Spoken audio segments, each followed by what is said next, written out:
esteja convosco. Proclamação do Evangelho de Jesus Cristo, segundo São Lucas. Naquele tempo, Jesus contou uma parábola aos discípulos. Pode um cego guiar outro cego? Não cairão os dois no buraco? Um discípulo não é maior do que o mestre. Todo discípulo bem formado será como mestre.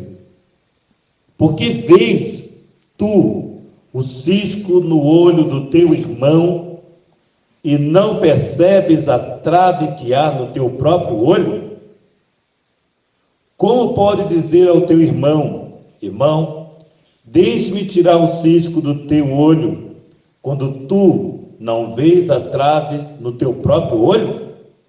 Hipócrita, tu tira primeiro a trave do teu olho, e então poderás enxergar bem para tirar o cisco do olho do teu irmão. Não existe árvore boa que dê frutos ruins, nem árvore ruim que dê frutos bons. Toda árvore é reconhecida pelos seus frutos. Não se colhe figos em espinheiro, nem uvas de plantas espinhosas.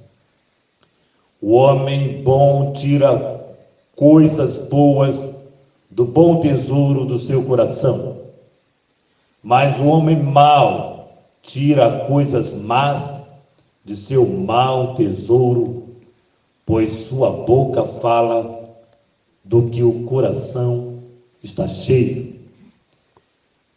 Palavra da salvação.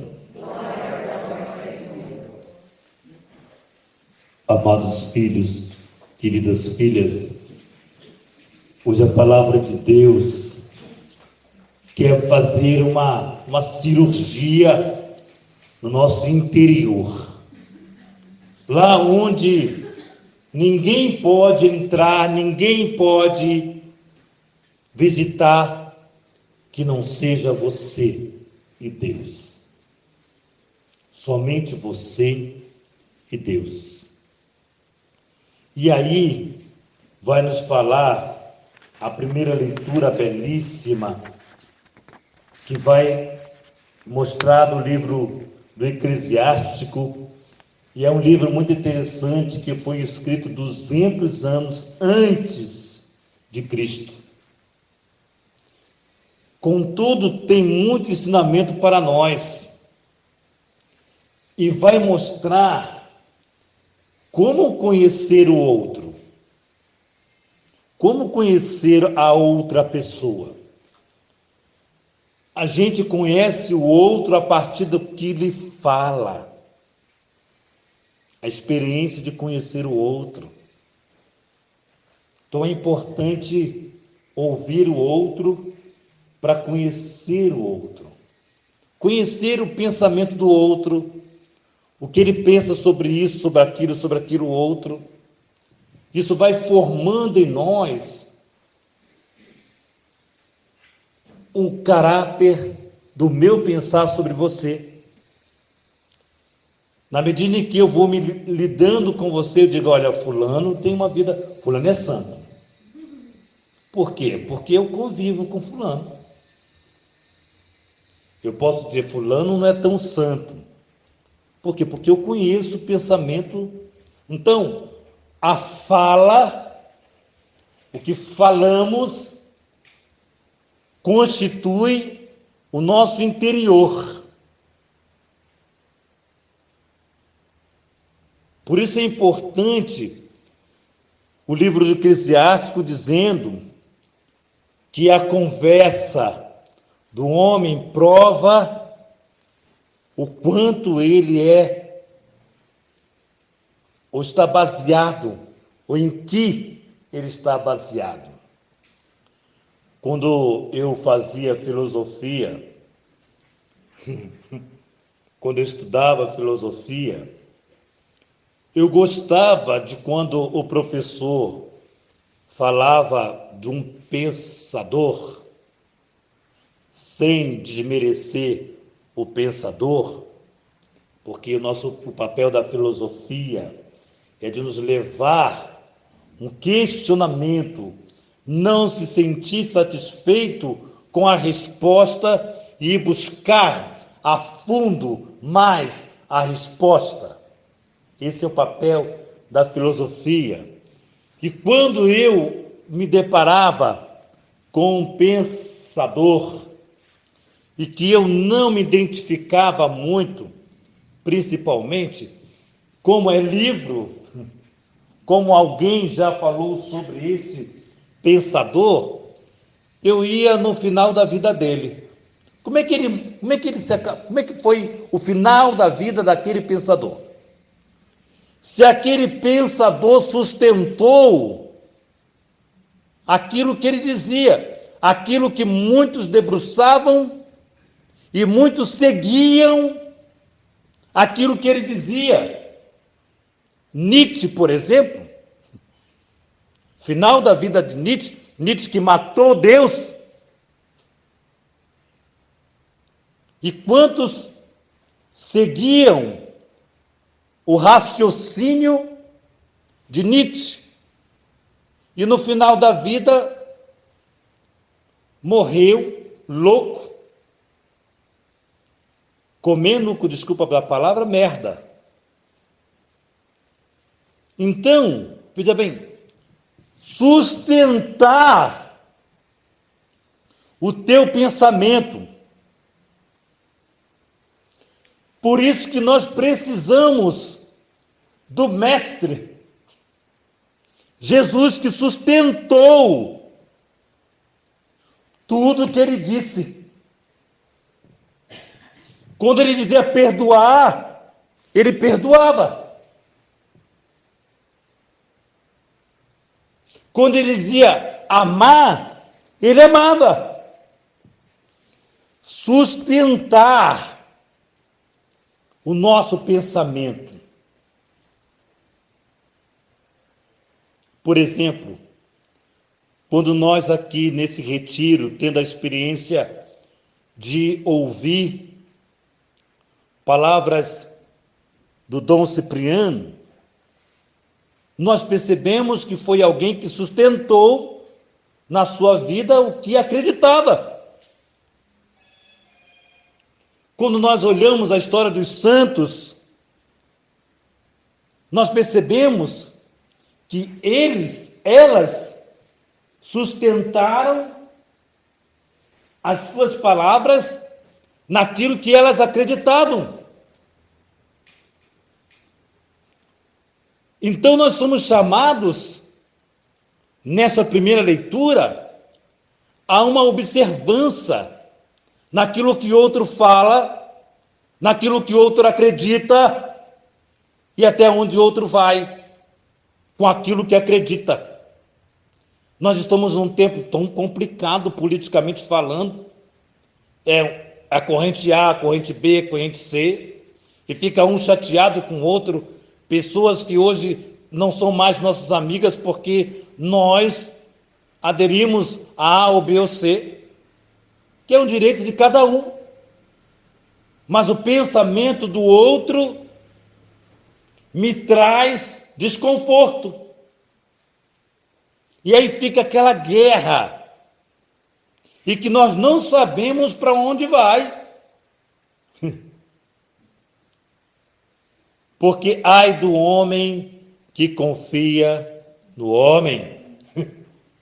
Para onde aquilo que você acredita desta ou daquela pessoa, para onde isso vai levar, você não sabe. Mas para onde você acredita em Cristo, você sabe para onde vai te levar.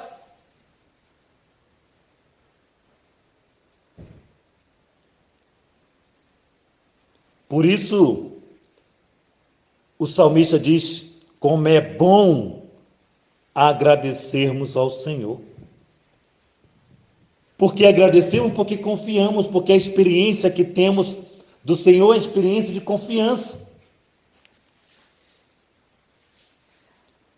Não é uma experiência de decepção.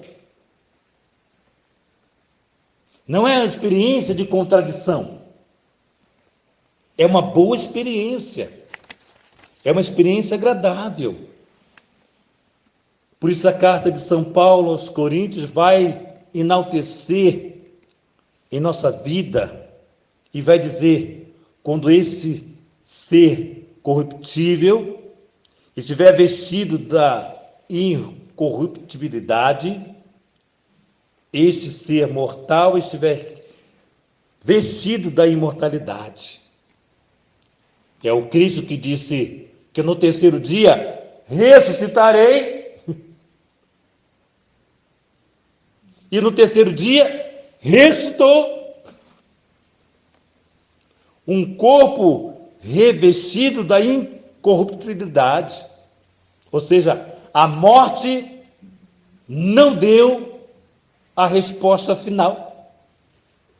Cristo venceu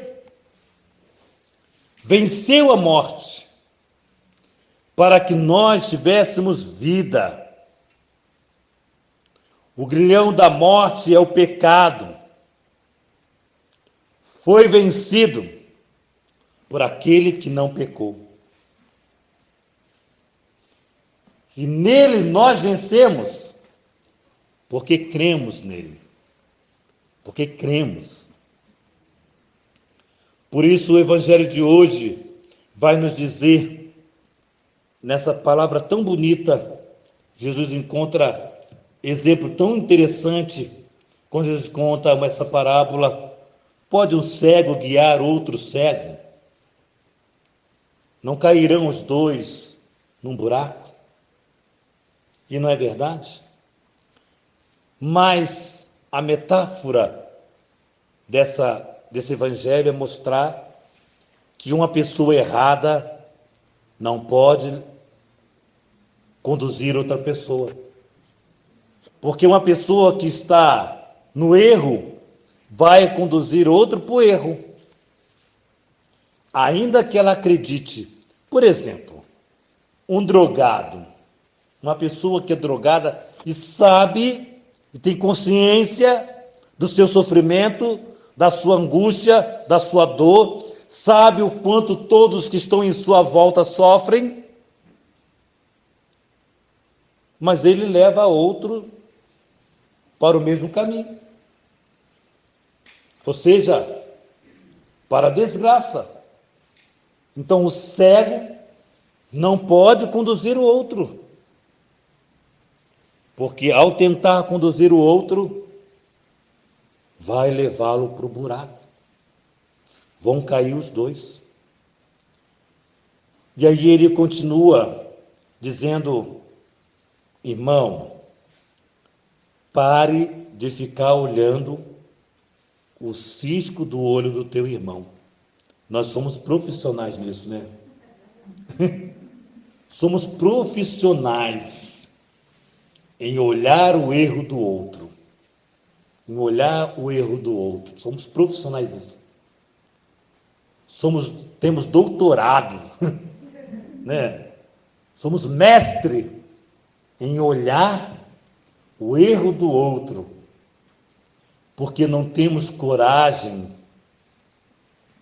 de entrar no nosso interior e perceber que eu sou capaz disso que ele faz, que ela fez, a pior do que isto. Porque o que ela faz, o que ele fez é um cisco diante da trave que está nos meus olhos. Se um cisco já incomoda, né? Um cisco não incomoda? Um cisquinho de nada, que a gente tira assim com um pano e vê assim, uma pontinha de nada, como incomodou. Imagina uma trave. Não está te incomodando por quê?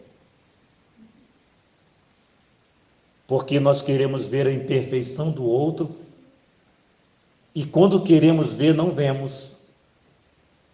Porque a trave que está na nossa vista não nos deixa ver o que de fato é o outro. Então Jesus diz: hipócrita, hipócrita. Essa palavra é uma palavra grega. e que não tem o sentido, é o sentido usado pelos artistas. O artista, ele é o hipócrita. O artista, veja bem, não faço confusão. Um artista, ele tem que ser o hipócrita. Quantas novela ou filme nos fez chorar? Quanta gente sai, de um filme chorando, e é isso que está acontecendo? Não é. Mas o hipócrita nos convenceu de que é. Nos convenceu, e a gente sai soluçando daquele filme, e o cara está numa boa, hein? Na praia, se divertindo, e nós saímos soluçando. Coitadinho, não é? Porque ele é um hipócrita. E será que nós não somos artistas nesse mundo? E cada um de nós vai usar uma alegoria, uma máscara, uma persona, uma máscara. E todos nós usamos máscara. Não é essa máscara da Covid. Mas todos nós queremos mostrar uma máscara. Mas nós, como nós estamos sozinhos, nós somos o que somos. Mas quando eu saio do quarto, eu tenho que mostrar uma máscara. Quem é que nos conhece? Deus. E quem mora com a gente?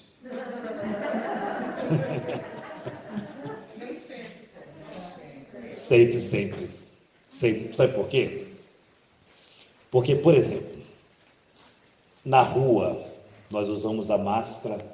Eu vou para a igreja, então eu vou usar a máscara da igreja. Se eu vou pro salão, eu vou usar a máscara do salão. Se eu vou para a ginástica, eu vou usar a máscara da ginástica. E quando eu uso a máscara, por exemplo, da igreja, em casa eu já chego, saí da igreja, muito bem, com a máscara de santidade, entende tudo que o padre falou. Essa palavra foi para mim, padre. Padre, essa palavra de hoje foi para mim, padre. Meu Deus, padre, agora eu reconheci, eu percebo. Aí chego em casa, lá alguém deixou o copo na pia, sujo. Mas que inferno! Acabei de deixar a pia seca, tudo seco, tudo bonito, eu não entendo. Quem é isto? Qual é a máscara que eu estou usando? Alguém diz assim, mas de onde que ela veio? Porque nós não sustentamos a máscara de santidade. Tudo me irrita, tudo me deixa impaciente, tudo me deixa intranquilo, porque em casa, qual é a máscara que eu estou usando? Qual é a máscara que eu uso em casa? Então as pessoas da nossa casa nos conhecem, elas nos conhecem, até onde nós permitimos que elas conheçam. Não é assim um casal? O casal se conhece até onde eu permito que me conheça. Mas se eu falo, e o que eu falo vai montando a minha personalidade para o outro.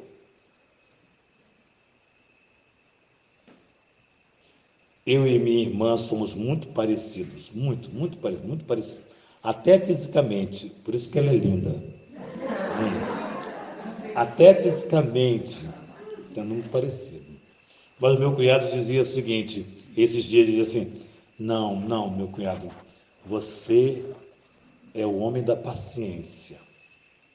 Sua irmã não tem paciência. Aí eu fiquei, meu Deus, que máscara que eu tenho usado na minha casa. Porque eu não sou tão paciente como o meu cunhado. Sou tão paciente, não. Sou tolerante, eu tolero. Vou levando na maciota, até onde dá, vou levando. Então qual é a máscara que você quer sair daqui? E essa máscara tem que tornar persona, tem que ser tornar-me eu. Eu.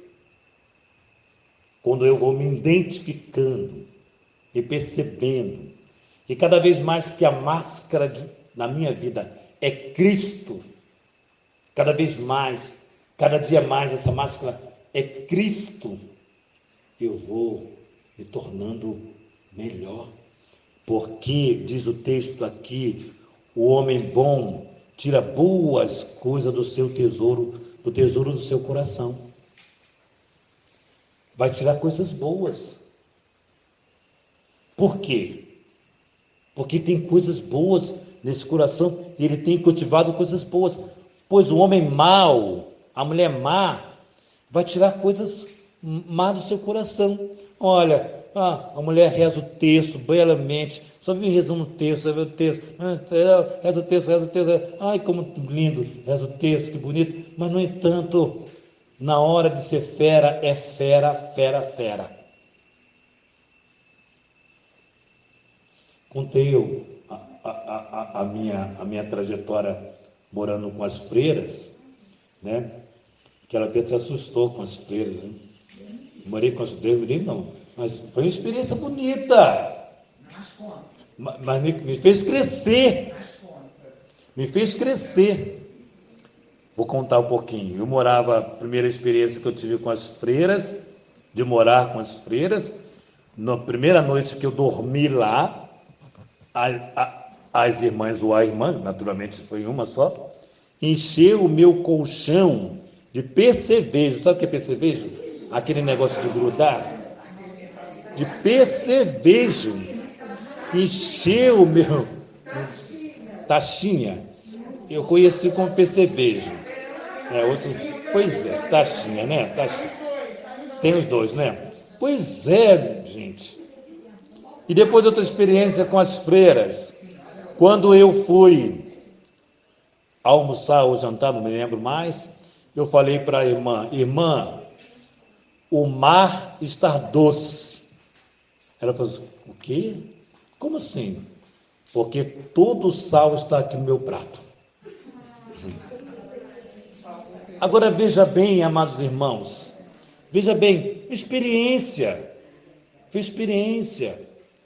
E, no entanto, quando eu saí de lá, as freiras choravam, eu chorava. As contas da lacraia. Da lacraia já é outra história. Deixa a lacraia. Para não piorar, para a gente... Mas olha só, mas o que eu quero dizer com isso? A gente aprende a amar a partir da experiência com Cristo. Se não tem experiência com Cristo, não amamos. E no final da trajetória, tornamos grandes amigos. A superiora, a irmã Madalena, né? Amada, minha amada, querida, irmã Madalena, que eu tenho um carinho tão grande até hoje, né? Nós saímos de lá uma história muito bonita. Por quê? Porque eu não deixei tirar do baú coisas más. Quando a gente tira coisas más do nosso baú. Tem oração, não, você pode fazer quantas adorações você quiser, olhar para Jesus e dizer, ai, Jesus, como eu te amo. Se você não inserir esse Cristo em você, você será esse baú velho, que tem coisas velhas, e vai tirar coisas velhas, e vai machucar o outro. Então, a nossa experiência de vida de oração tem que nos levar à santidade. E eu vou me conhecendo, porque eu me propus amar. Eu me propus amar. Então, quando você se propõe, porque você tem a experiência de Cristo, faz com que toda a casa muda. O nosso relacionamento, o meu relacionamento com elas mudou, porque eu não usei a mesma pedagogia. Eu não usei a mesma. E quando nós não usamos a mesma pedagogia, na nossa experiência, Nós saímos, nós íamos, eu tive que levá-las, depois de muito tempo, tive que levá-las para ver aquele filme de Mel Gibson, que eu vi umas 3 vezes, depois eu tive que levar as freiras para ver, eu já não aguentava mais ver aquele filme, não aguentava mais, por amor a elas, eu fui com elas. O amor transforma, porque elas estavam magoadas da experiência que teve com outros padres que não foram fáceis. E nós temos a tendência de sempre transferir o que o outro me fez para outros, e a gente vai assim. Então a experiência delas não foi fácil, com outros que passaram por lá, e elas reproduziram a mágoa, né, a dor, e depois fomos lidando tão bem, foi tão bom. Eu não queria nem ir embora de lá, eu não queria sair de lá, daquela paróquia com as freiras.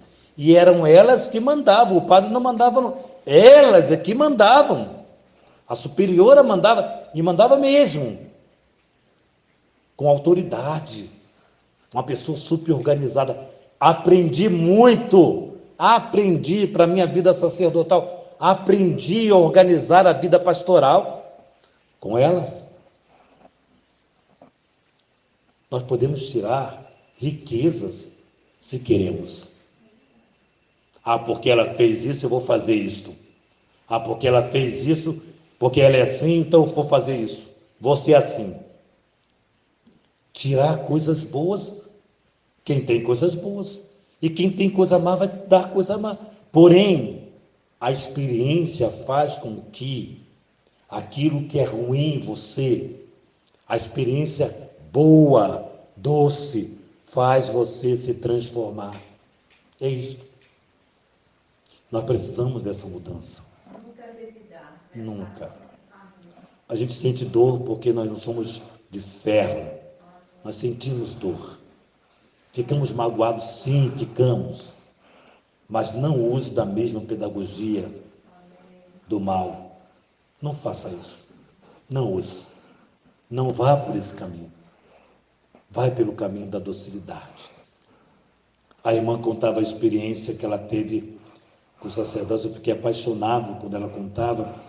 E ela disse, o padre a chamou de verme. E ela, com toda a docilidade, depois chegou ao padre e disse, padre, não faça isso. O senhor é um sacerdote. Com doçura, ganhou o coração do padre. Compreende? Eu ganhei o coração das freiras. Eu ganhei. Porque eu não fui pelo mesmo pedagogia. Gentileza gera gentileza. Para terminar, eu tenho um filme, que eu não lembro do nome do filme. Eu vou falar e vocês talvez já viram. É um filme de um menino, um adolescente, que ele tinha o rosto todo deformado. Já viu? Tudo deformado. Ele usava um capacete. Porque na cabeça dele, ele estava na lua, nas estrelas, não queria interagir com ninguém por causa do rosto dele, de tantas cirurgias, mas ele era tão amado pelo pai, pela mãe, pela irmã, ele é tão amado, ele nasceu numa família que o amou profundamente. Chegou um momento que o pai escondeu o capacete, e ele sentiu falta do capacete, mas o pai disse uma coisa tão bonita para ele, filho, eu estou com saudade de ver você, eu te amo, eu estou com saudade de te ver. E no final do filme, isso é para a nossa vida, eu trago isso para a nossa vida, ele dizia o seguinte, seja gentil com o outro, porque cada um enfrenta uma batalha. E eu trouxe na minha vida isto. Ser gentil com o outro. Porque você não sabe a batalha que o outro está vivendo. E às vezes, naquele dia, você foi mais um a machucar o outro. Não foi um que deu um sorriso para o outro. que falou palavras doces para o outro. Não é assim. Então o cego vai levar o outro para o buraco.